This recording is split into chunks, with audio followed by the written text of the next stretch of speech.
Hello friends, welcome to one shot defence academy again.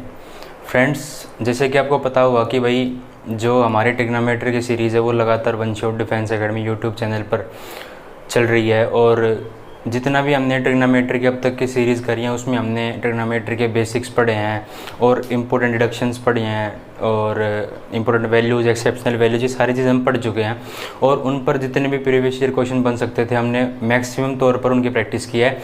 और जितने भी प्रीवियस ईयर क्वेश्चन और हो सकते हैं उनके हम PDF आपको प्रोवाइड कर देंगे और कर भी चुके हैं कुछ तो। ठीक है, तो आप PDF के लिए हमारा टेलीग्राम ग्रुप ज्वाइन कर सकते हैं, व्हाट्सएप ग्रुप ज्वाइन कर सकते हैं, जिनकी लिंक आपको वीडियो के डिस्क्रिप्शन बॉक्स में मिल जाएगी।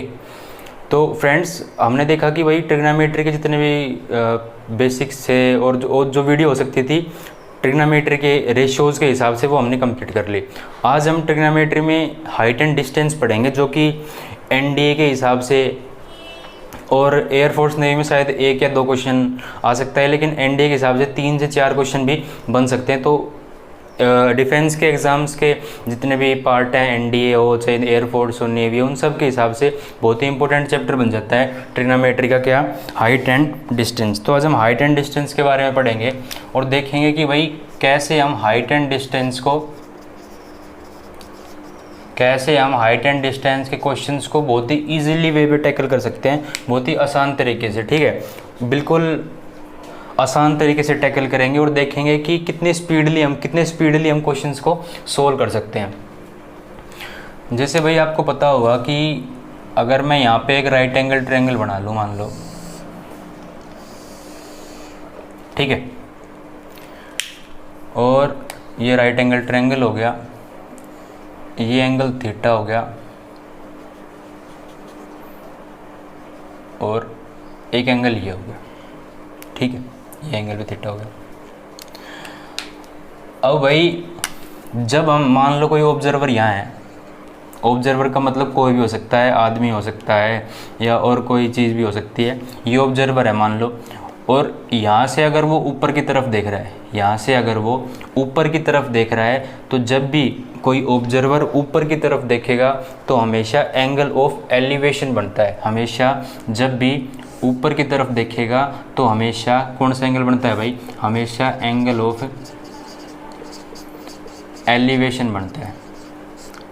ठीक है, अच्छा, अब जब भी अगर मान लिया कोई ऑब्जर्वर यहाँ पे है, और वो नीचे की तरफ देख रहा है, ठीक है, तो कौन सा एंगल बनता है भाई?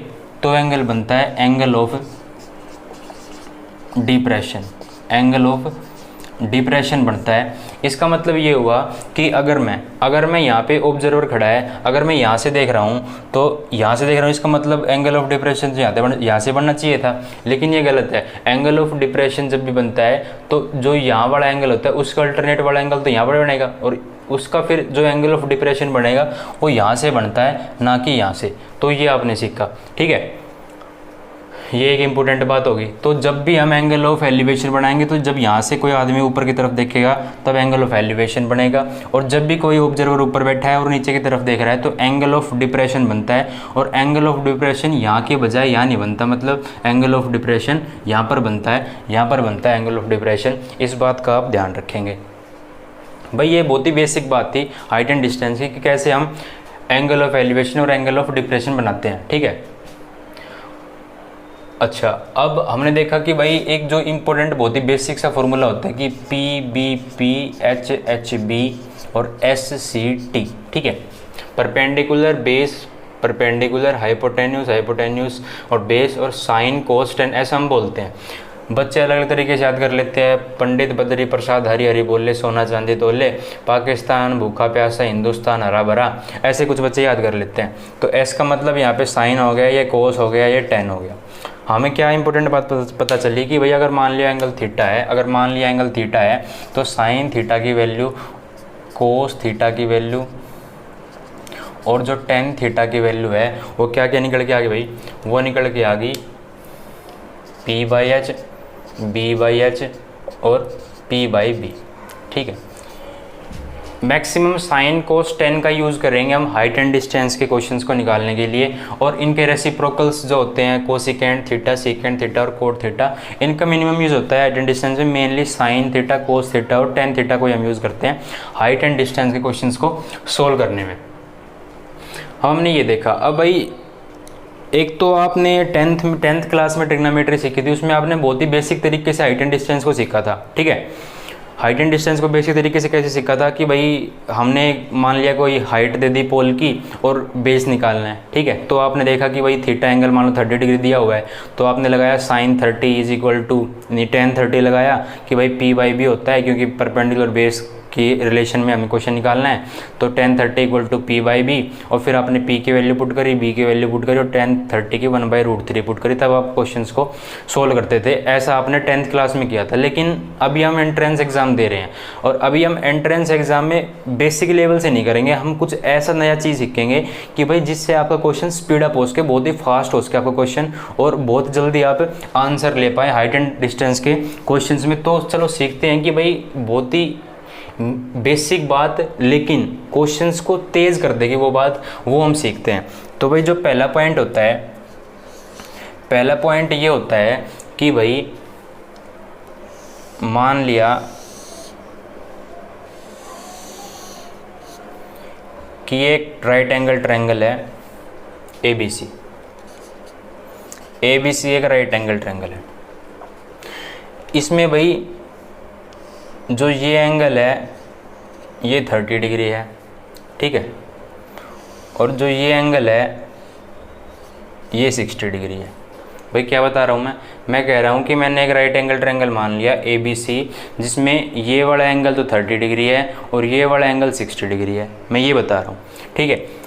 तो इनके जो बीच में डिस्टेंस होता है, इनके जो बीच में डिस्टेंस होता है, उनका जो रेशो होता है वो 1:2 होता है। इनके जो बीच का डिस्टेंस होता है वो 1:2 होता है। ये आपने सीखा कि भाई 1:2 कैसे होता है। मान लिया कि ये एक ट्रायंगल है, इसका डिस्टेंस आपको 30 मीटर दे रखा है।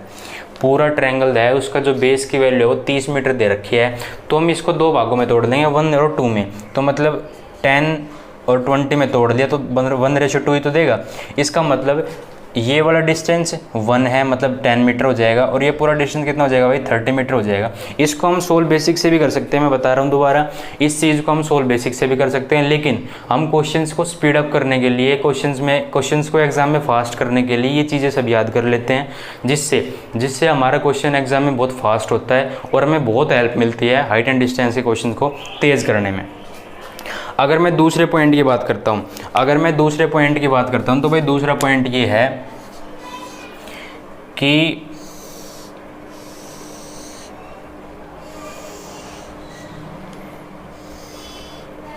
इस तरफ एक एंगल 60 डिग्री है, इस तरफ एक एंगल 30 डिग्री है। भाई दोबारा देखो, मैंने यहाँ पे बनाया था ये राइट एंगल ट्रायंगल, ये 30 डिग्री और ये 60 डिग्री। अब मैंने ये वाला हिस्सा बनाया है, इसमें एक एंगल तो 60 डिग्री हो गया और एक 30 डिग्री हो गया। तो जो इनके बीच का रेशियो होता है, भाई वो क्या होता है, वो होता है 1:3।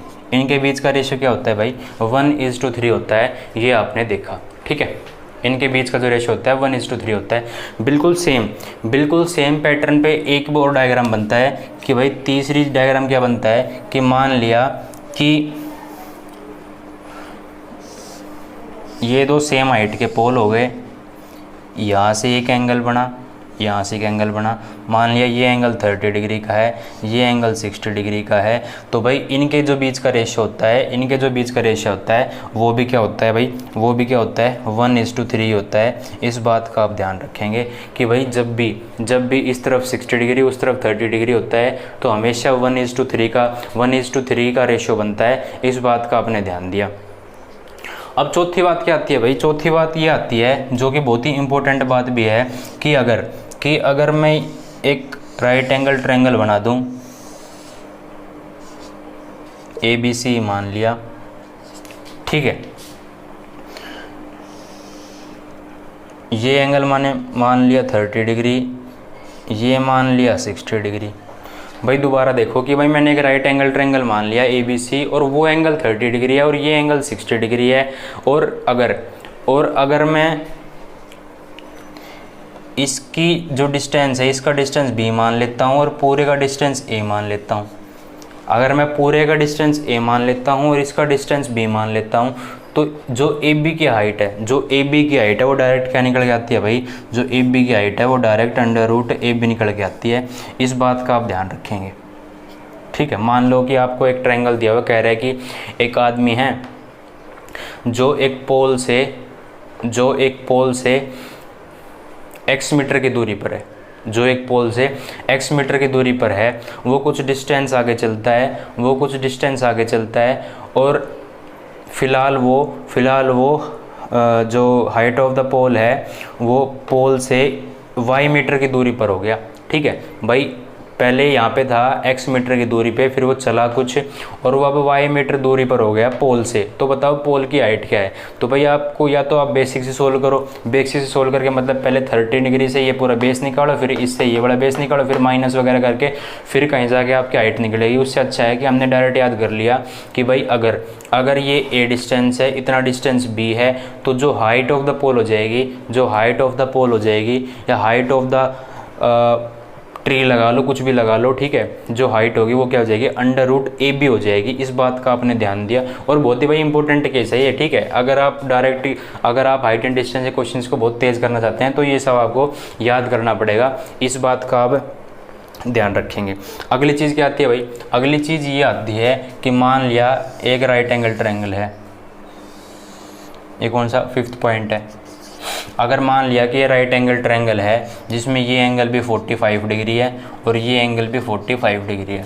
अगर सेम एंगल हो गए, इसका मतलब जो यहाँ वैल्यू रहेगी वो भी यहीं वैल्यू रहेगी। अगर मान लिया ये वैल्यू 1 है तो ये वैल्यू भी क्या होगी, 1 ही होगी। अगर मान लिया कि ये राइट एंगल ट्रायंगल है, इसमें एक एंगल 45 है, ये एंगल भी 45 है, तो एंगल सेम है, इसका मतलब इनके सामने वाली जो आंसर होगा, मतलब सामने वाली जो साइड होगी भाई, इसके 45 की अगर ये 1 है तो इसका मतलब इसके 45 वाली भी 1 ही होगी। तो यहाँ 1 है तो यहाँ भी 1 हो गया। तो जो हाइपोटेन्यूस निकल के आएगा वो क्या निकल के आएगा भाई, √2 निकल के आएगा, ठीक है। मैं दोबारा बता देता हूँ, ये 1 है, ये 1 है, तो ये p² जमा b² 2 होता है, और 2 का जब h निकालेंगे तो इस तरफ जाके अंडर रूट हो जाएगा। तो √2 मैंने ये पाइथागोरस थ्योरम से निकाला है, ठीक है। तो भाई जब भी यहाँ पे 1 है तो √2 होता है। कैसे क्वेश्चन बन सकता है, कहेगा कि भाई जो ये एंगल बन रहा है ये 45 बन रहा है, ये जो एंगल बन रहा है ये 45 बन रहा है, ठीक है। और कहेगा कि जो ये हाइट है, ठीक है, ये जो हाइट है इसका डिस्टेंस मान लो 20 मीटर का दे रखा है।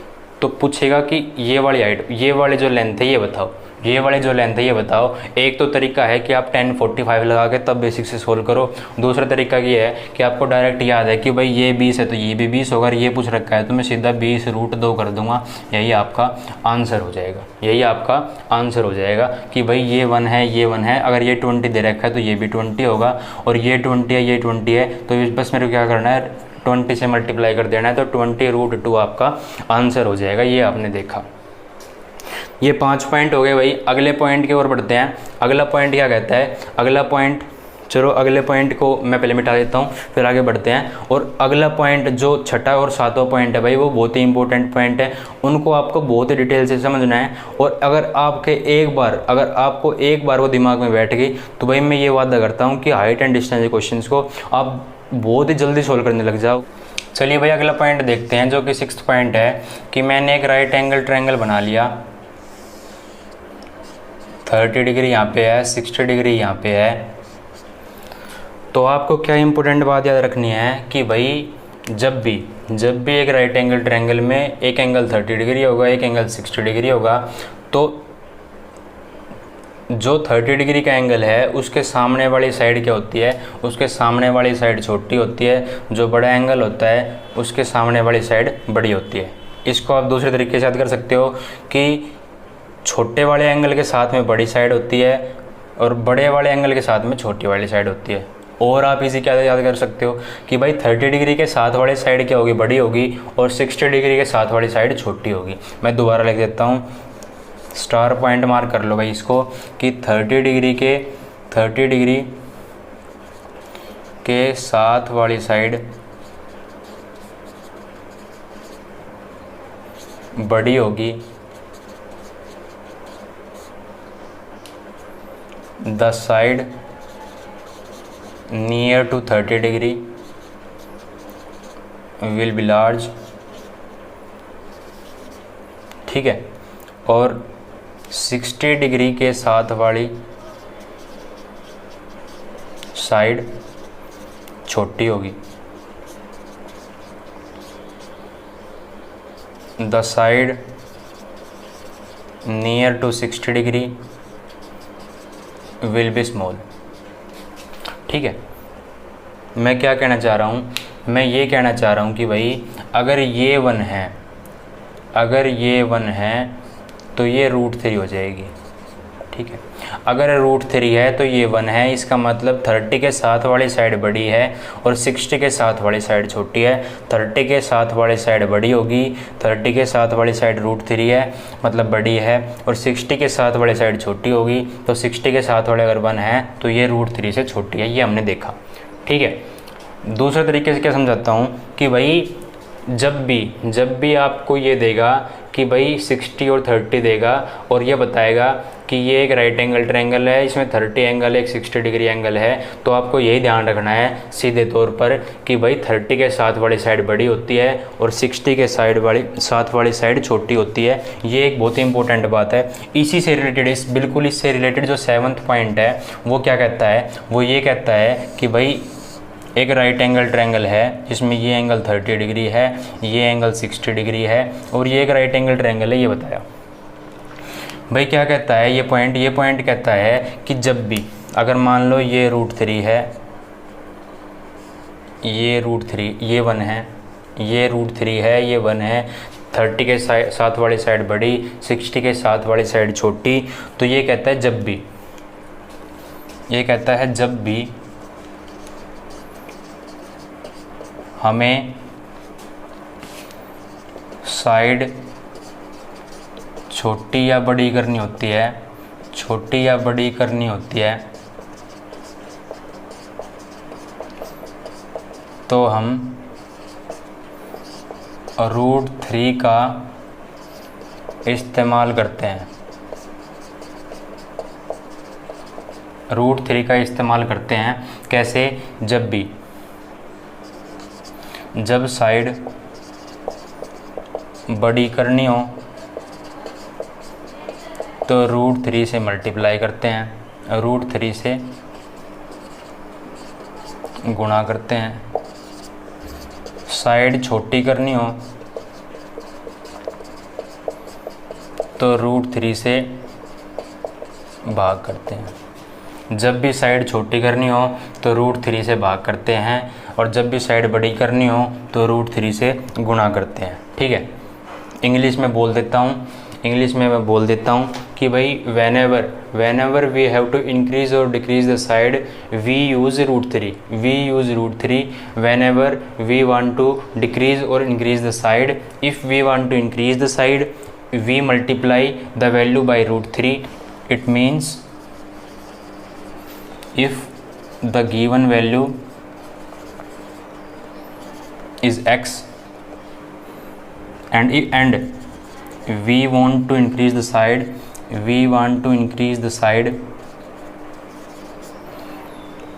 we will multiply by √3 to the given value. So the given value is x, we will multiply the given value by √3, so the new side will be √3x, the increased side will be √3x. If we want to decrease the side we will multiply the given value by 1 by √3, x into 1 by √3. This is the whole thing which this point says. तो भाई हमने देखा कि जो ये 7वां point कह रहा है कि जब भी हमें कोई भी वैल्यू गिवन है, अगर वो हमें वैल्यू छोटी करनी होती है तो √3 से भाग करते हैं, अगर वो वैल्यू हमें बड़ी करनी होती है तो √3 से मल्टीप्लाई करते हैं। ठीक है भाई, ये वैल्यू 1 थी, हमने देखा कि भाई 30 डिग्री है और 30 डिग्री की वाली साइड बड़ी होती है, तो हमने क्या किया, 1 का √3 से मल्टीप्लाई कर दिया और ये वाली साइड बड़ी बन गई और ये वाली साइड छोटी रहेगी। ठीक है, अगर मेरे को ये गिवन होता कि भाई ये एक ट्रायंगल है, ये 30 डिग्री है, ये 60 डिग्री है, ये √3 गिवन है, तो मेरे को अगर ये वाला फाइंड करना होता तो मैं क्या करता, भाई मैंने अभी बताया कि 30 डिग्री के साथ वाली साइड बड़ी होती है, 60 डिग्री के साथ वाली साइड छोटी होती है। जब भी हमें छोटी या बड़ी करना होता है साइड को तो हम √3 का यूज़ करते हैं। और अगर मेरे को साइड छोटी करनी है तो मैं √3 से भाग कर देता हूँ। तो √3 पहले से ही था, मैंने √3 से भाग कर दिया क्योंकि मेरे को साइड छोटी करनी है, तो इसकी जगह 1 आ गया, तो ये √3 बच गया, ये 1 बच गया। तो मैं क्या कहना चाह रहा हूँ, मैं ये कहना चाह रहा हूँ कि अगर आपने ये दोनों पॉइंट आसानी से सीख लिए कि भाई जब भी मेरे को साइड बड़ी या छोटी करनी होती है मैं √3 का यूज़ करता हूँ। √3 अगर साइड बड़ी करनी होती है मैं √3 का गिवन वैल्यू के साथ मल्टीप्लाई करता हूँ। और जब भी मेरे को साइड छोटी करनी होती है तो मैं √3 से मल्टीप्लाई करता हूँ, मतलब √3 से डिवाइड करता हूँ गिवन वैल्यू को। ये पॉइंट कहना चाह रहे हैं। अगर आपने ये दोनों पॉइंट आसानी से सीख लिए, मैं उम्मीद करता हूँ आपने सीख भी लिए होंगे। अगर आपने नहीं सीखे हैं तो भाई दोबारा एक बार देख लीजिए इनको, क्योंकि ये बहुत ही इंपॉर्टेंट पॉइंट्स हैं। और अगर आपने इन दोनों पॉइंट्स को सीख लिया तो भाई आप ये मान लो कि हाइट एंड डिस्टेंस को बहुत ही स्पीड अप करने के लिए आपने एक जादू सीख लिया। ये मैं आपको बता देना चाहता हूँ। ठीक है, अगला पॉइंट सीखते हैं। भाई अगला पॉइंट क्या कहता है, जो कि 8th पॉइंट है कि एक राइट एंगल ट्रायंगल है। ठीक है, ये एंगल थीटा है, ये एच है, ये एच है, हाइट है।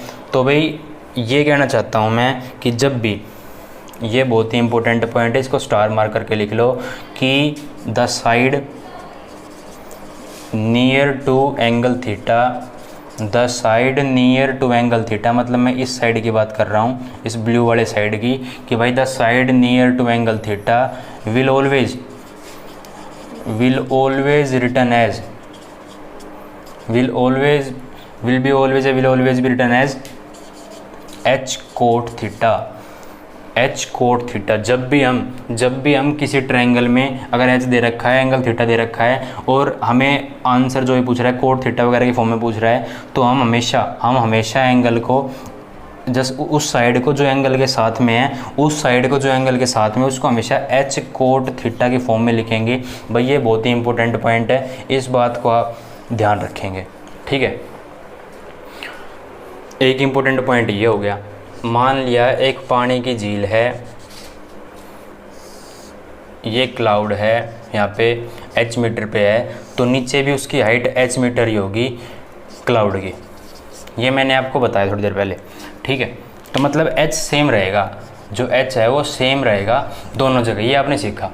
भाई क्वेश्चन कैसे बनेगा इस पे, क्वेश्चन ऐसे बनेगा कि भाई मान लिया एक x मीटर मान लो, एक x मीटर या y मीटर मान लो, y मीटर की हाइट पे एक टावर है, कोई ऑब्जर्वर यहाँ खड़ा है, उसके साथ क्लाउड का जो एंगल ऑफ एलिवेशन है वो थीटा बन गया। ठीक है भाई, यहाँ पे ऑब्जर्वर है, उसका जो एंगल ऑफ एलिवेशन है क्लाउड के साथ वो थीटा बन गया। तो भाई अगर ये y मीटर है, ये थीटा है, तो मैं क्या कहना चाह रहा हूँ कि भाई अगर मैं नीचे इसको लेके जाऊँ और इस एरिया की हाइट, इस चीज़ की भी हाइट दे रखी हो कि भाई ये y है और इस चीज़ की भी हाइट दे रखी हो, तो मैं क्या कर दूंगा इसको, मतलब ये वाला हिस्सा जो y हो गया और ये वाला हिस्सा और इंक्लूड होगा, तो जो ये वाली हाइट है, अगर ये पूरी h है, ये पूरी h है, तो जितना इसका हिस्सा होगा उतना हिस्सा नीचे आ जाएगा। और जो बेसिक तरीका होता है सोल्व करने का,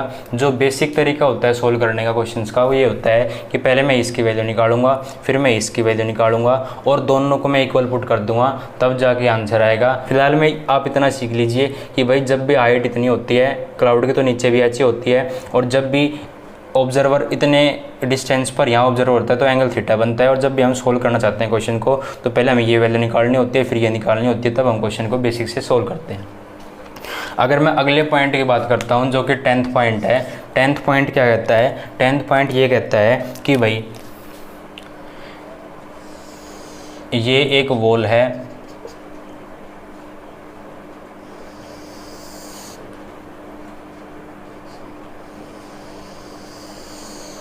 इसके साथ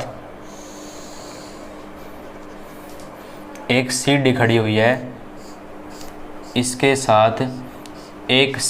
हुई है, अगर मैं इस सीढ़ी को पीछे खींच लेता हूँ, ऐसे,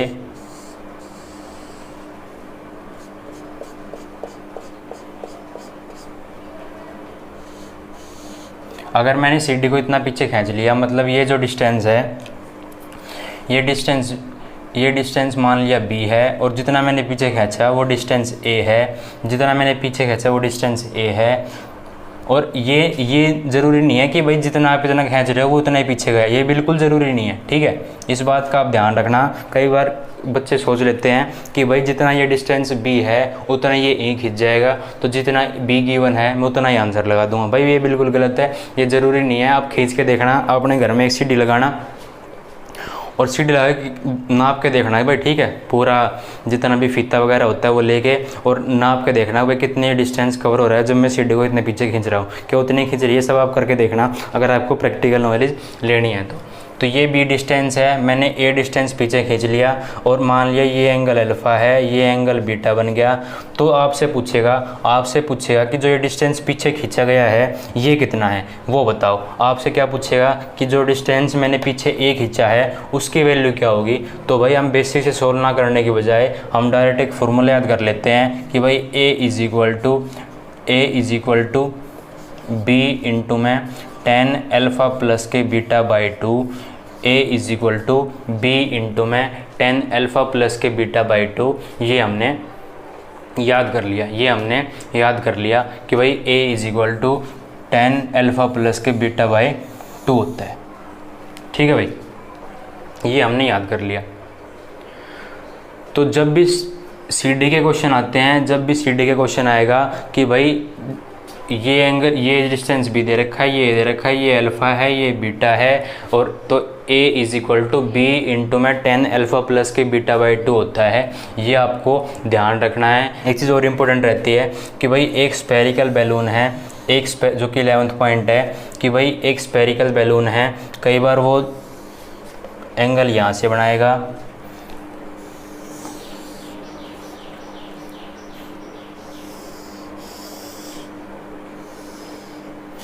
ठीक है। दो स्टेटमेंट आते हैं, ये जो डायग्राम है दोनों ये एक ही क्वेश्चन के डायग्राम है, लेकिन मैं अलग अलग बता रहा हूँ ताकि आपको अच्छे से समझ में आए कि भाई ये कोई आई है,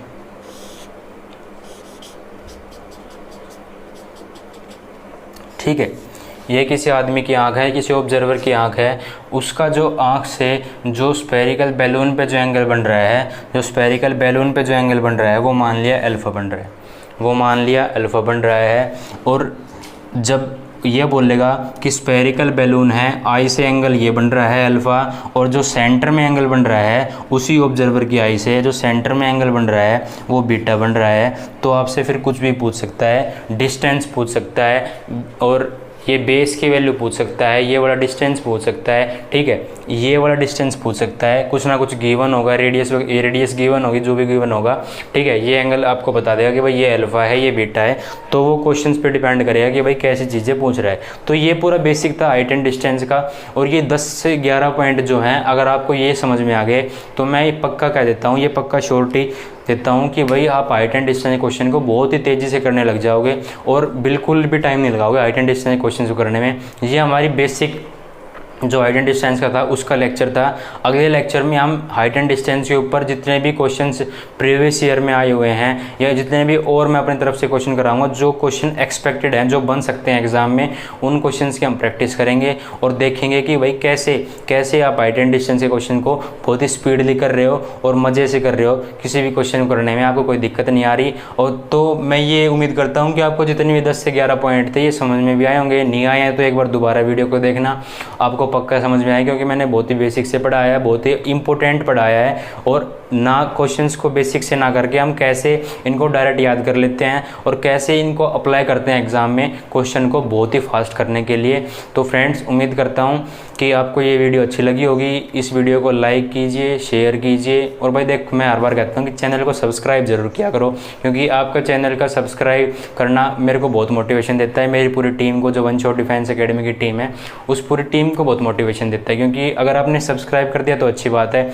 और दोस्तों से सब्सक्राइब कराइए और इस चैनल को एक अच्छी ऊंचाई पर पहुंचाइए, क्योंकि हम जो सिलेक्टर्स हैं आपके साथ बहुत मेहनत कर रहे हैं, इतनी मेहनत कर रहे हैं कि भाई आपकी जो लाइफ है, आपकी लाइफ को हम एक डिफेंस की लाइफ बना दें। मतलब एक सिविल लाइफ से आप डिफेंस में जा रहे हो तो हम उस जो बीच का डिस्टेंस है उसको कवर करने में आपकी हेल्प कर रहे हैं और पूरा सहयोग दे रहे हैं। तो मैं यही कहना चाहूँगा कि भाई अगर आप पेड कोर्स पर फोकस कर रहे हैं तो बिल्कुल ज़रूरत नहीं है पेड कोर्स पर फोकस करने की, क्योंकि हमारी टीम पेड से भी बेहतर कंटेंट प्रोवाइड कर रही है और आगे करती रहेगी। और बेस्ट से बेस्ट फैकल्टी के साथ हम हर एक सब्जेक्ट की, चाहे वो एयरफोर्स के लिए वाई ग्रुप का हो, एक्स ग्रुप का हो, या नेवी, एनडीए, कुछ भी सब्जेक्ट हो, हम हर एक के लिए मेहनत कर रहे हैं। और आने वाले टाइम में भी हर एक टीचर की क्लासेस आती रहेंगी। तो उम्मीद करता हूँ कि आप ऐसे ही हमारे प्लेटफॉर्म से सीखते रहेंगे, इसको ऊंचाइयों तक बढ़ाते रहेंगे। तो पढ़ते रहिए, आगे बढ़ते रहिए, प्रैक्टिस करते रहिए। जय हिंद, जय भारत, थैंक यू।